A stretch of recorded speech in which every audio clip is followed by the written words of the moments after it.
Hello guys and welcome to Rise of Prussia. This is an age-odd grand strategy game. We've actually already done a campaign of this. We played one of the first scenarios, which is of the First Silesian War, also called Maria Theresa at Bay, and she is someone that took over Austria at the time. It's 3 years before this scenario. We took over pretty much all of Silesia, but I guess historically in the peace agreement you didn't get all of Silesia. This is, again, 3 years later, and war has resumed, but they don't tell me much of the historical context other than Prussia declares war on Austria on August 15th, 1744, and attacks Bohemia with its 3 corps, with Prague as an eventual objective. Well, I don't actually know the history behind this war too much. All I know is in the last campaign, Saxony was actually on our side, and looking at this real quick, we have an event called Marching Through Saxony. Frederick, wanting to avoid war with Saxony, asked for free passage to the Elector August III, whereas the answer is not confirmed. The Prussian army crosses the country with discipline, paying all supplies, and avoiding incidents with the Saxons. Now, I don't know what that means.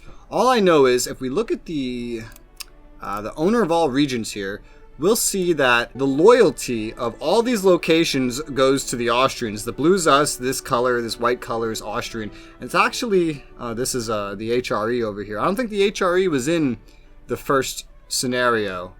When was the HRE formed? Is HRE new to here, or did it expand in these 3 years? I don't know. Well, either way, we see Saxony's actually not on our side, and made worse, I looked at the victory points and objectives, and Halle is actually one of the objectives that we need if we want to win the game. And I'm sure there's other ways to win it, like if we get to the end of the 34 turns that we have, maybe holding the strategic objectives, having victory points, something, getting rid of their morale might be enough to do it. But in terms of getting a objective victory like we got last time, I believe, we need Halle.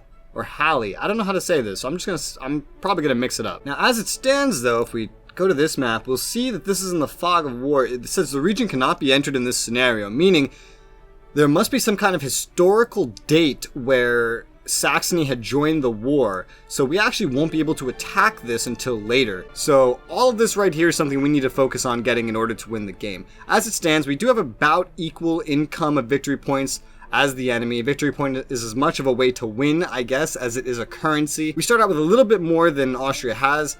Our morale starts out better. I know we are on the offensive, but this time around, I took a look and our armies are in, I don't know how to describe it. So they're stronger overall. We have more units, we have more generals.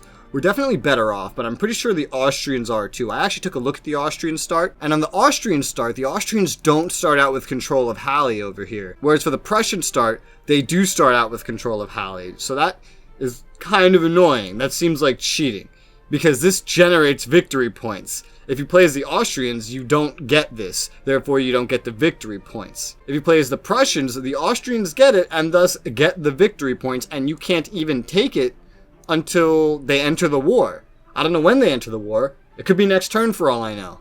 I just know what I saw on the start as I tried to figure out who I wanted to play. So at the start, we don't really have any resources or anything to do anything with. We do have some decisions that we could maybe use, but again, things like draft and requisitions do take up victory points, so I don't really know if I want to do them. After doing that first campaign, I see victory points don't seem to be as important as I thought. I mean, I don't know if victory points can actually help you win the game. I haven't seen victory points play a part in winning or losing the game yet. I don't really know. But one thing I noticed is that the way the armies are set up this time, it's very inefficient. At least look at Frederick's here. Frederick has a 35% debuff, and I believe this is the highest in the whole game. So we're gonna have to do some reorganization here.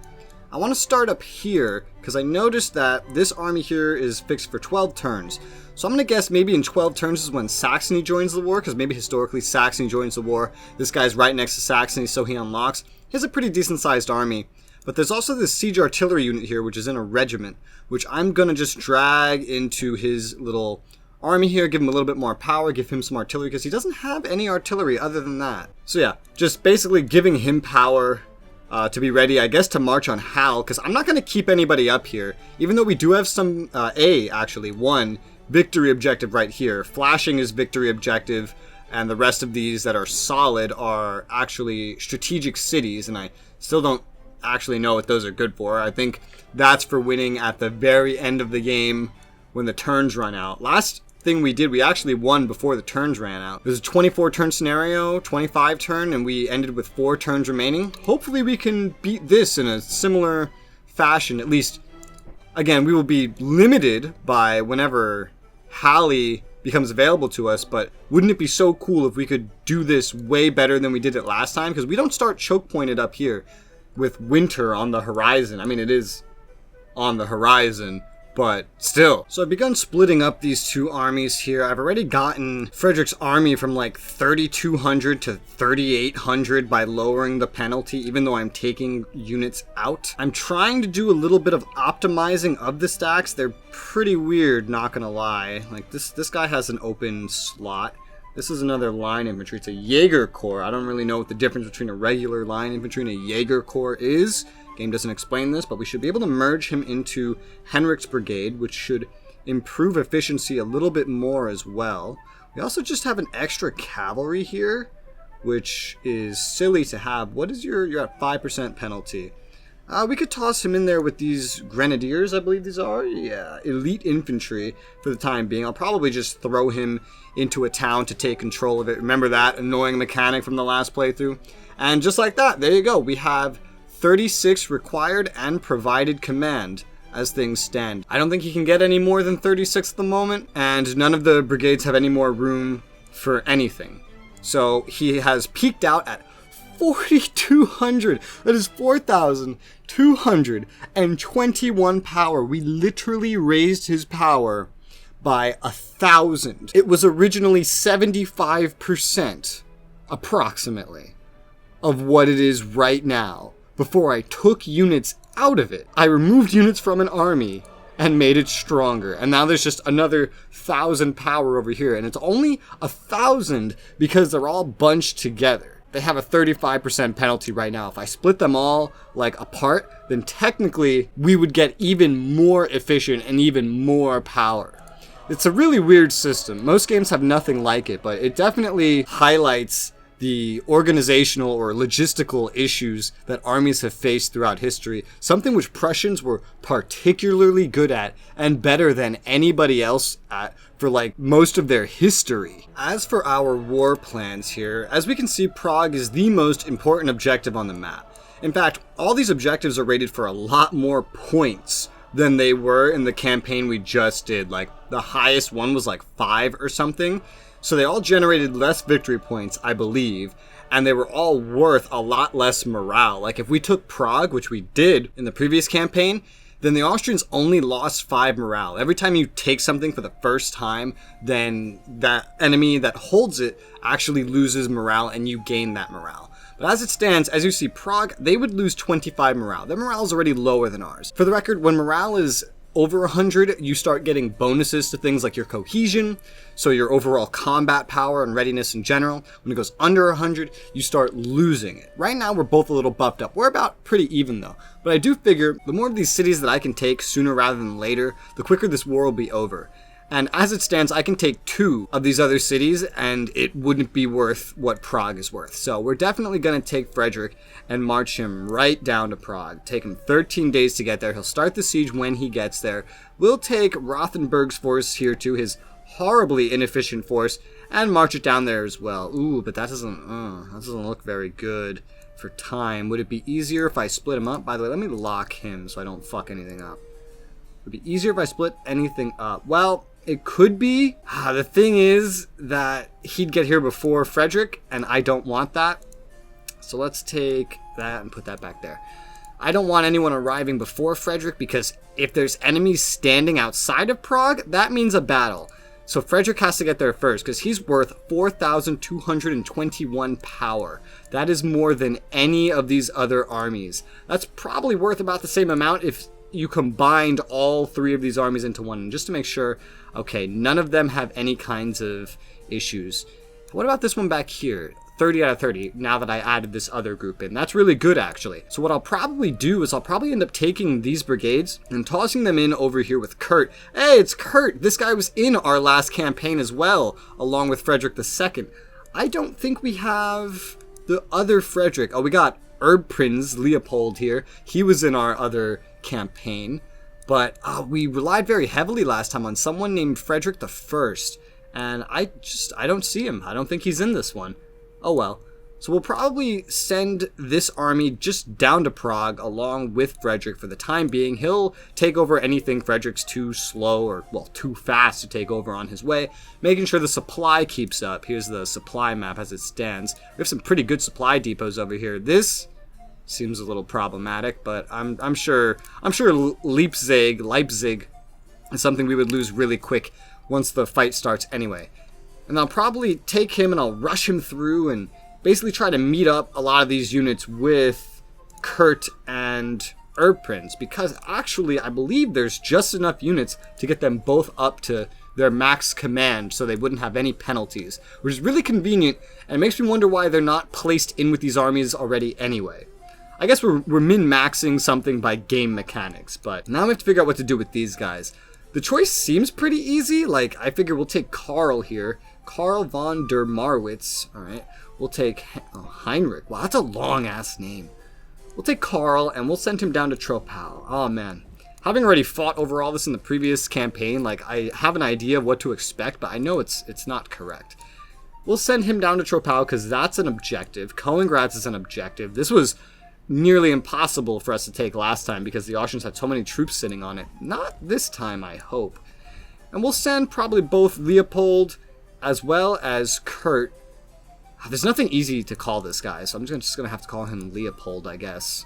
Von Anhalt Dessau. Yeah, no, you're Leopold. And we're going to send both of them down to Konglomerat. The roads that I can travel on are very linear right now in terms of leading to my objectives. And do note, if you hadn't watched the previous campaign, we don't technically need to capture anything that's not an objective because it doesn't necessarily benefit us, at least not in terms of winning this war as soon as possible. We basically want to bum rush capturing all of these if we can. So as it stands, I guess I'll just take these two armies and send them down to Konglomerat. Hopefully Kurt can just capture it by himself, but as of next turn, we should have two armies in place. Karl should be arriving in Troppau, and Frederick should be arriving in Prague. Two sieges will be starting, and honestly, we may just try to blitz this and assault without even getting any breaches in the fortifications, since that's what Prussian generals, at least for these campaigns, are actually really good at. I believe that's all the actions that we have for our first turn.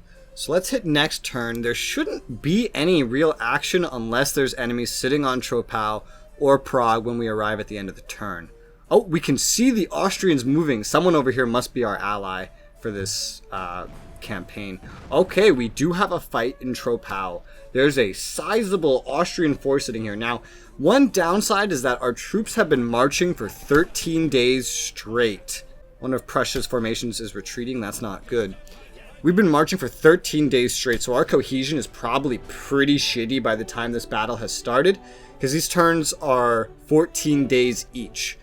Now, if we take a look, we actually didn't do bad. We did not do badly. They had about 6,000 men. We arrived with almost 23,000. We had an equal amount of cannons, but we had, like, basically nearly 8,000 more horses than they did overall. We dealt almost 3 times the amount of hits that we took. They weren't too fortified just yet. I mean, they were very fortified. It says over 100 means that the units are in a multi-level trench network. So I guess that's like an extra buff, or maybe it's a diminished buff. You know what? I don't know. The tutorial of this game is really not that great. But if you take a look, we lost 522 men, 52 horses. They lost 1,686 men and 17 horses. Way more losses than we had overall. None of us lost any elements, but that may have been enough to get them to retreat. Yes, they have retreated. That's good. And we have begun a siege of the location. Size 1 fort, only 115 power here. The problem is we're going to be exhausted at the start of this turn, just because not only did we march for 13 days in a row, but we fought on the 14th day, or the 13th day, I guess, as well. So our cohesion is going to be terrible. Totally not ready for a siege. We'll see how this actually looks. Okay, there are enemies sitting on Konglomerat as well, and Kurt has arrived this turn. Wait, really? I don't remember it saying that he was actually set to arrive this turn. Looks like we did win. He has retreated. we lost 211 men, 17 horses to his 514 men. There was only 2,800 men and 2 horses. Only 2 horses. None of them died. We arrived with 18,500 men, 11,500 horses. Jesus fucking Christ. That's so many horses. And 96 cannons. Jesus. Kurt has more cannons than this other guy has. Who is this again? Carl. But we definitely did well. This guy wasn't entrenched worth shit. 21? Nah. Let's close the window. Oh yeah, look at his little, he only has 1 green circle. That's like a power rating. Oh, we can't see him. We know he's here. We know. Oh no. He came back? He came back. What? Wait a minute. How did he do that? He ran away and then came. Does he have a death wish? I don't know, but that fight looks like the defenders actually came out to join the fight. So if you take a look here, the power rating of the defenders is only 19. What's our power rating? 1,640. It has been hurt by the battle. Our cohesion isn't up to snuff necessarily, but his certainly isn't either. So we're going to put Kurt here on the offensive, go full in assault, sustained attack. I don't ever do all-out attack, by the way. Oh shit, this is the only ROE that will enable an assault on force even while still on the move. I'm retarded. During the last campaign, I was trying to march and take all of these in one turn, and I thought I couldn't do it because it says in here, structure encountered at the end of movement will be assaulted without sieging it. If you need to assault all structures encountered while moving, you must also set this ROE of this stack to all-out attack. I didn't read the whole fucking thing. I don't think anyone corrected me on that. Well, at least now I know. So I can take over multiple things in one turn if I am really ballsy. I just didn't think of it or realize it last campaign. That's a dirt. I realize it now. So what this basically means is when we hit end turn on like the first day, we are basically going to assault this place immediately. And he will not be here for that because it will take him 8 days just to get here because he's actually traveling through a mountain to get here. You know, I do wonder how 16 days? Nah, probably wouldn't have been too easy for him to get here either. He will get here. This man will arrive in 2 days. It's not bad. It's not bad. We're sitting outside of Prague and they have a defense of 253. We've already burned through basically almost all of our reinforcements, as you can see. But there are now options for us to pick from over here in the military options and diplomatic options. But military is where we recruit a lot of units. Not like all the units we can get, but it is where we recruit a lot of them. Do we have light infantry? We don't. So I'm going to use this right here. I believe I can. 5 engagement points, 12 money, 6 conscript, 9 war supply. Yeah, we have plenty. Every time we take something over, I believe we end up looting some as well. We haven't taken anything yet. But we're going to do this. It's going to give us 3 Prussian light replacements. That will help with our replenishment. We are going to need to start recruiting some more as well. These Rs, I believe it was these Rs here, indicate that a unit is a garrison. Usually depot in front of the name indicates it as well. So let's see, we're recruiting light infantry. This is line infantry. This is militia. This is elite infantry. Now I'm out of line and elite. The line is actually where it was more expensive. Actually, okay, so it takes more conscripts, but it doesn't take as much money. What are we lower on? We're lower on conscripts. And one way or another, we're not going to have enough to recruit 2 of anything during this turn. What is the situation on the victory points? It's actually going pretty well. The enemy's victory point income is getting higher, but if we end up taking Prague or any of these other things, they're just not going to be able to compete. So maybe this may be a good time to experiment with exactly how these work. So every time we do like a draft or something, we lose 3 victory points, but that's not a lot, I've learned. So let's maybe try to draft. Like if I just... Nothing over here should get involved in the war at any point. These regions cannot be entered. So there's no better way to test something than to just do it. Again, we don't have a money problem, but we can still do these. Like, yeah. Let's kind of split it up a little. So that's 1. I'm just going to do all of them. So the total cost of this should be like 3 victory points each. 15 victory points. When you do these, it does lower your loyalty and military control in your region. The loyalty hit, I believe, is worse. And there's a bigger hit if you do a draft than if you do requisitions. Requisition just loses you a lot of military control, but that's not as bad. I'm going to just go ahead and do these just to test them and, well, see what they do, because it will also give me some conscripts and other resources. I want to see how quickly that stuff comes back. I know it's probably pretty weird to test that while I'm recording, but I mean, you guys can learn with me. It's fine. I'm not min-maxing that much. As for what we're going to recruit, it's going to take longer to recruit elite infantry, so I probably want to get started on that sooner rather than later. So let's go to Berlin and let's start recruiting an elite infantry. It should turn into 2 or 3 elite infantry reinforcements, which will be distributed to any of our armies which need it. So Leopold here is already part way on his way down here, so I'm just going to have him start marching through, because I am going to assault this next turn, so it probably will fall next turn. He's not going to arrive in time. It would be faster to just divert him over here, because I've decided to send him down to Tabor, or in the direction anyway, and he would head this way and take these roads and move through Prague.